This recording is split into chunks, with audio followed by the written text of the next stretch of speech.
രാമകൃഷ്ണന് അവസരങ്ങൾ കുറയുന്നു, അദ്ദേഹത്തെ മാറ്റി നിർത്തപ്പെടുന്നു, അനുഗ്രഹീത കലാകാരനാണ്, അദ്ദേഹത്തിന് മതിയായ യോഗ്യതകളുണ്ട് എന്ന് ഒക്കെ പറയുന്നു. ഇതിനിടയിൽ അദ്ദേഹം കറുമ്പനാണ്, കാക്കയെ പോലെ കറുത്തിരിക്കുകയാണ്, വേറെ എന്തൊക്കെയോ ചെയ്യാണെന്ന് പറഞ്ഞിട്ട് കുറെ ആക്ഷേപം ചൊരിഞ്ഞുകൊണ്ട് ചിലർ വരുന്നത് നമ്മൾ കണ്ടു.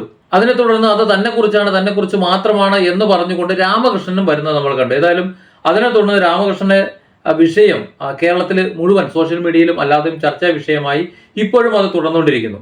ഒരു കലാകാരന്റെ വിഷമം എന്താണ് എന്നറിയാവുന്നത് കൊണ്ട് സുരേഷ് ഗോപി എന്താ ചെയ്തതെന്ന് വെച്ച് കഴിഞ്ഞാൽ രാമകൃഷ്ണന്റെ കേസിലും കൊണ്ട് തലവെച്ചു. അദ്ദേഹത്തിന്റെ കുടുംബക്ഷേത്രത്തിൽ നടക്കുന്ന പ്രോഗ്രാമുകളിൽ ഒരു പ്രോഗ്രാം രാമകൃഷ്ണന്റെ പ്രോഗ്രാമായി ബുക്ക് ചെയ്യണമെന്ന് തീരുമാനിച്ചദ്ദേഹം വിളിച്ചു.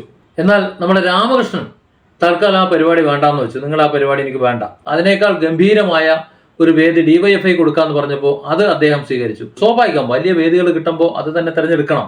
അങ്ങനെ ആ വേദിയിൽ രാമകൃഷ്ണൻ കളിക്കുന്ന മോഹിനിയാട്ടം, എന്തിനായിരുന്നു എൻ്റെ രാമകൃഷ്ണ ഇമാതിരിയുള്ള പണിക്ക് പോയത്?